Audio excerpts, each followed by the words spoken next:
The keys felt heavy in my hand as I unlocked the door to my childhood home. My sister Emily said this would be the last time. I could still hear her smug laughter from earlier when she waved the legal papers in my face, papers that gave her everything. My name is Alexandra Chin, and I never thought I'd be facing homelessness, especially not because of my own sister. But here I was, standing in my father's study, surrounded by memories of the man who taught me everything about business except how to protect myself from family. "You have until Friday to leave," Emily had said, her voice full of arrogance. "I'm selling the house, and everything inside is mine now." Funny how that worked out, huh? Funny wasn't the word I'd use. Just 3 weeks after Dad's funeral, Emily somehow came up with a will that gave her everything: the house, the business, the investments. The timing was suspicious, but the documents looked real, and Emily had always been good at getting what she wanted. I ran my fingers over Dad's desk, remembering how I used to watch him work when I was a teenager. While Emily was out partying in college, I was here, learning how to run the family business. Dad had built our import-export company from nothing, and I spent the last 10 years helping him grow it. "You're just like me, Alex," he used to say with pride. "Success isn't about quick wins. It's about playing the long game." I smiled at that thought, even as I heard Emily's high heels clicking toward the study. "Still here?" she asked, leaning against the door. "I told you to start packing. The new owners want to see the place next week."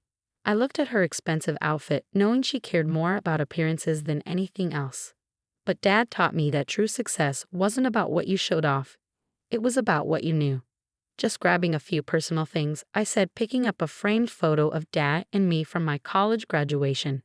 Emily hadn't come to the ceremony. She'd said she had a spa appointment. "Personal things?"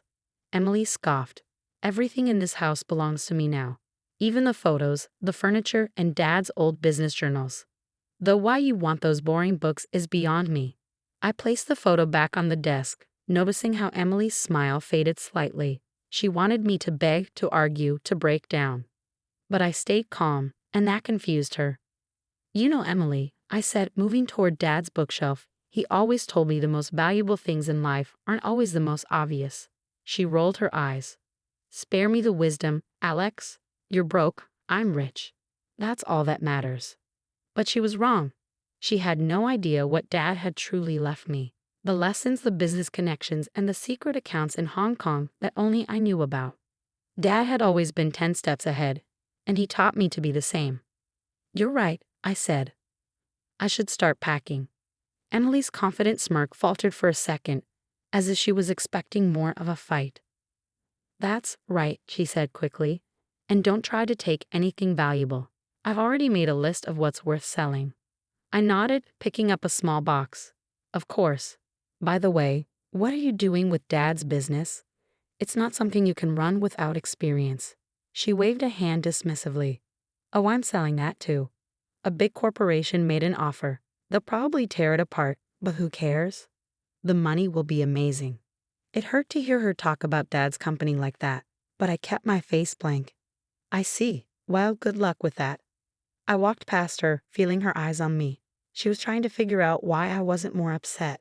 She expected me to fight, but Dad taught me better. Sometimes when people think they've won, that's when they're the weakest. And Emily had overlooked something important. In my old bedroom, I set the box down. The room still looked the same, filled with my academic awards and business trophies, while Emily's childhood room had been covered in boy band posters. My phone buzzed with a text from Marcus, Dad's old business partner. "Everything is in place. Ready when you are." I smiled, thinking about how Emily would react when she realized what was really happening. Dad always said that business was like chess. You had to think ahead. Emily had been too focused on grabbing the obvious things, the house, the cars, the money. But she completely missed the real prize. From downstairs, I heard her talking to a real estate agent about selling the house. She had no idea what was coming. Let her go ahead with her plan, I thought. Let her believe she had won. Because in 3 days, when she tried to sub Dad's company, she would learn that the most valuable inheritance isn't always written in a will. Sometimes it's hidden in the lessons a father teaches, the relationships built over years, and the careful planning of a man who knew exactly what he was doing. I picked up my box and walked past Emily, who was still talking about selling the house. As I got into my car and pulled out of the driveway, I glanced in the rearview mirror. She was standing in the doorway, wearing a smug smile. "Enjoy your victory, Em," I muttered. "While it lasts."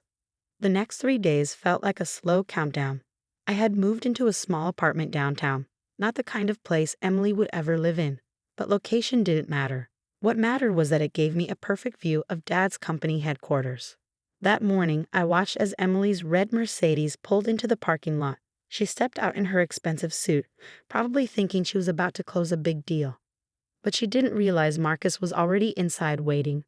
My phone buzzed, a message from Linda in accounting. "She's here. Conference room B. Everything's ready." I took a deep breath and adjusted my blazer. Dad's words echoed in my mind. "The best business deals aren't made in boardrooms, Alex. They're made in the quiet moments, in the relationships you build when no one is watching." For years, I had been building those relationships.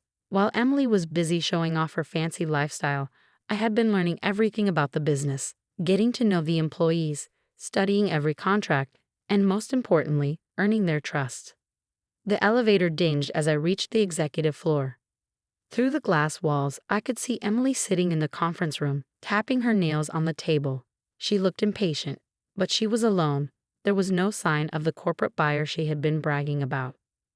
"Miss Chen," Marcus greeted me with a knowing smile as I arrived. "Ready?" I nodded, holding the folder that contained everything we had been preparing. "Let's do this." Emily's head snapped up as we entered. Her eyes narrowed when she saw me. "What are you doing here?" she demanded. "This is a private meeting." I sat down across from Emily and smiled. Funny, because as the majority owner of Chen Imports, I have every right to be here. Her face went pale. "What are you talking about?" "The will gave me everything, including the company." Marcus slid a document across the table. "Actually, Miss Chen, your father's will gave you his personal belongings, the house, cars, and money. But the company?" He paused, smiling slightly. "That's a different story." Emily grabbed the paper, her hands shaking as she read. I saw the exact moment she realized the truth. Her confident expression cracked, replaced by shock. This can't be right," she stammered. "Dad gave me 60% of the company's shares 2 years ago," I said calmly. "Right after you told him his business was boring and that you'd rather be a social media influencer. Remember that family dinner?" I saw the memory hit her, how she had laughed at Dad's offer to teach her about the company, calling it a waste of her time. But the buyers," she blurted. "They're coming today." "No, they're not," Marcus said. "The company isn't for sale. In fact, under Alex's leadership, we just secured 3 new contracts that will double revenue this year." Emily's face turned red. "This isn't fair. I'm his daughter too. I deserve." "What exactly do you deserve, Emily?" I interrupted. "You've never worked here. You don't know our employees, our clients, or how the business runs. You only cared about what you could take." She pushed back her chair and stood abruptly. "You planned this. You and Dad always kept me out." "No, Emily," I said, standing too. "You kept yourself out. You were the one who thought Dad's work wasn't important. You were the one who skipped family dinners. You made it clear his legacy didn't matter to you." Her eyes filled with tears, though I couldn't tell if they were from sadness or anger. "So what now? You're just going to take everything?" she asked bitterly. I shook my head. "No, the house and Dad's money are yours. But the company? It stays with someone who actually cares about it." Marcus gathered his papers. "Your office needs to be cleared out by the end of the week, Miss Chen." Emily glared at me. "You think you've won? That you're so clever, just like Dad always said." "This isn't about winning," I said, picking up my things. "It's about protecting what matters, something Dad tried to teach both of us, if you'd ever listened." She stormed out of the room, her heels clicking angrily down the hall. Outside the glass walls, employees hid small smiles. They had all known what was coming. Marcus patted my shoulder. "Your father would be proud, Alex. He always said you were the one who understood what truly mattered." I nodded, looking around the office I had called home for so long. "He taught me that success isn't about what you own. It's about what you build, what you protect, and who you become along the way." A month later, I sat in Dad's old office, now mine, going over reports. The city skyline outside hadn't changed, but everything else had. Emily sold the house, but the buyers backed out when they realized how much work it needed. She had been too busy with her online life to take care of it. The intercom buzzed. "Miss Chin," my assistant Sarah said, "your sister is here. She says it's urgent." I took a deep breath and straightened my papers. "Send her in." Emily looked different. Gone was the expensive outfit. Her hair, once perfectly styled, was now in a simple ponytail. But the biggest change was in her eyes. The arrogance was gone. Instead, she looked almost humble. Emily stood in the doorway. "Alex, can we talk?" I nodded toward the chair across from me. "Of course." She sat down, fidgeting with her purse strap. The room was quiet for a long time. "I sold the house," she finally said. "The money, it's almost gone." She let out a small, bitter laugh. "Turns out, living rich is expensive when you don't have a job." I leaned back in my chair. "What do you want, Emily?" She hesitated. "I've been thinking about Dad, about everything he tried to teach us. I didn't understand it before, but I think I do now." I kept my voice calm.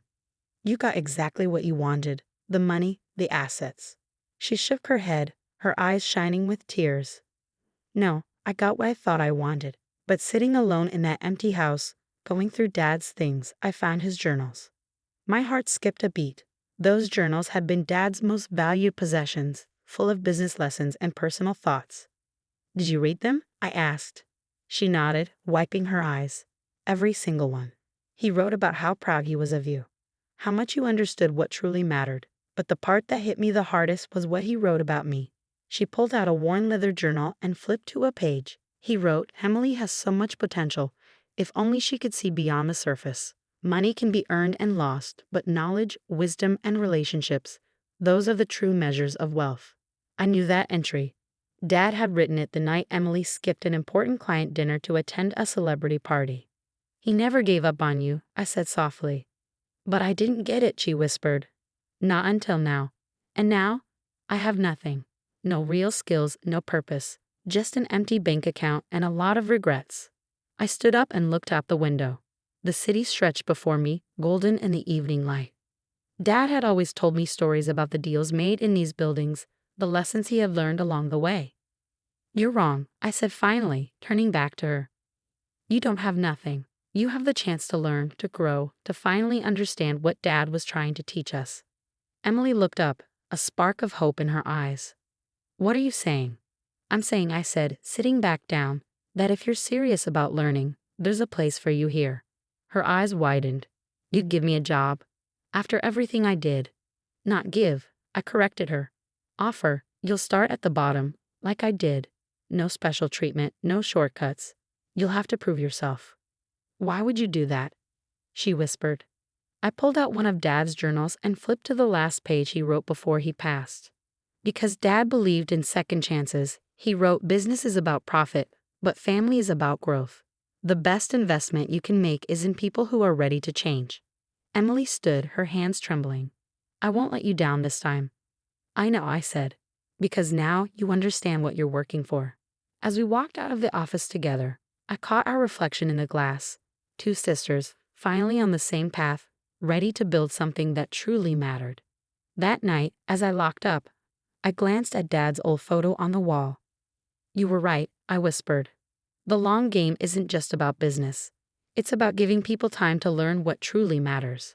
Emily was waiting by the elevator, clutching Dad's journal. As we stepped into the night air together, I realized this was the inheritance Dad had wanted all along, not just the company, but for both his daughters to understand the true value of his legacy. Because sometimes the greatest success isn't about money or power. It's about knowing what's truly worth fighting for.